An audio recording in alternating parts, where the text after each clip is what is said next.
नमस्ते प्यारे बच्चों, स्वागत है आपका रामरूप शर्मा चैनल पर। 29th का सोशल स्टडी का एग्जाम है, उसी की तैयारी के लिए मैं आपकी कुछ हेल्प कर रहा हूं। आपको पता ही होगा 1 मार्क के 7 क्वेश्चंस आपके पेपर में होंगे। बहुत सारे क्वेश्चन चॉइस में होंगे, ज़्यादातर क्वेश्चन 4-5 क्वेश्चन चॉइस में होते हैं, ठीक है ना। तो कोई भी क्वेश्चन आप अटेम्प्ट कर सकते हैं। 1 मार्क के क्वेश्चन के लिए आपका 1 लाइन, ज़्यादा से ज़्यादा 2 लाइन काफ़ी होता है, लेकिन एक्यूरेट होना चाहिए, ये थोड़ा सा ध्यान रखना है। क्योंकि 3 और 5 मार्क्स के जो क्वेश्चन है उसमें एक्यूरेसी थोड़ी सी कम भी है तो भी आपके कुछ ना कुछ मार्क्स मिल जाते हैं, लेकिन 1 मार्क के क्वेश्चन में अगर एक्यूरेसी नहीं है तो वहां पर मार्क्स मिलने के चांस कम होते हैं। हालांकि हाफ मार्क्स भी मिलता है, ऐसा नहीं है कि 1 है या 0 है। जैसे मैंने कुछ क्वेश्चंस रखे हैं, हाँ ये बात ध्यान रखें, सब्सक्राइब जरूर करें, सब्सक्राइब करते रहें, बने रहें। 29 तारीख के बाद भी 11th के लिए प्लान हम आपके लिए तैयार करेंगे और बहुत सारी अच्छी अच्छी इंफॉर्मेशन आपको देते रहेंगे। और बहुत अच्छे अच्छे हमारे पास में आइडियाज हैं जो आपको छुट्टियों में एंटरटेन भी करा सकते हैं। तो हमारे साथ जरूर बने रहिए और आगे आपकी वीडियो भी हम आपकी कुछ लेंगे।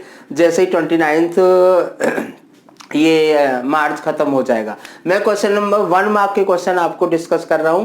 तो 1 मार्क के क्वेश्चन में मैंने रखे हैं ये कुछ क्वेश्चंस कि what is barter system. Barter system आप पढ़ा होगा आपने। एक ऐसा सिस्टम है जिसमें एक चीज लेने के लिए दूसरी चीज दी जाती है। दूसरा है name the presidency cities in of British India. जब ब्रिटिश था इंडिया में तब प्रेसिडेंसी सिटीज का नाम आपको बताना है। जानते होंगे आप ये चीजें, बहुत आसान सा क्वेश्चन है। Name the first weekly that appeared in India. First weekly India में कब अपीयर हुआ था। Give two indirect impact of degradation of land. जब लैंड हमारी खराब होती है तो उसके इनडायरेक्ट क्या इम्पैक्ट होते हैं। Why do you think solar energy has the bright future in India. आपको पता ही होगा रिन्यूएबल और नॉन रिन्यूएबल रिसोर्सेज जो है वहां से कुछ ना कुछ तरीके से आपको क्वेश्चन जरूर आएगा।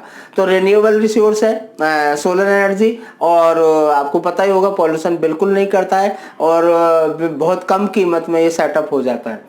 नेक्स्ट है define the term sexual division of labour. ये क्वेश्चन बहुत ज्यादा इंपॉर्टेंट है, अक्सर आ जाता है कि जो लेबर में हम सेक्सुअल डिवीजन करते हैं कि ये मेल लेबर है और ये फीमेल लेबर है, इसकी कॉस्ट कम है और इसकी कॉस्ट ज्यादा है, इसकी वैल्यू कम है और इसकी वैल्यू ज्यादा है, उसके बारे में आपको लिखना है। नेक्स्ट है आपका what are called service sector. Service sector किसे कहते हैं और क्यों कहते हैं उसे सर्विस सेक्टर। नेक्स्ट जो क्वेश्चन है वो है who was the founder of Grameen bank of Bangladesh. Grameen bank of Bangladesh के फाउंडर का नाम आपको बताना है। तो एक वर्ड में ही आपका आंसर यहाँ चल सकता है, ज्यादा से ज्यादा आप एक लाइन बना सकते हैं। What was world would block printing. Would block printing क्या है, और आपको साथ के साथ मैंने एक क्वेश्चन दिया है कि जीडीपी क्या होता है। इसकी डेफिनेशन भी एक आध आ जाती है कभी कभी। What are the function of money. Money के क्या फंक्शन होते हैं आपको पता ही होगा। मनी के बहुत सारे फंक्शन होते हैं। Where do MNCs set up their office and factories. आपको पता ही होगा एमएनसीज जो है अपने ऑफिस और फैक्ट्रीज वहां पर सेटअप करते हैं जहां पर उन्हें लेबर आसानी से मिल जाती है या कच्चा माल उन्हें आसानी से मिल जाता है। नेक्स्ट क्वेश्चन है who is the author of noble परीक्षा गुरु।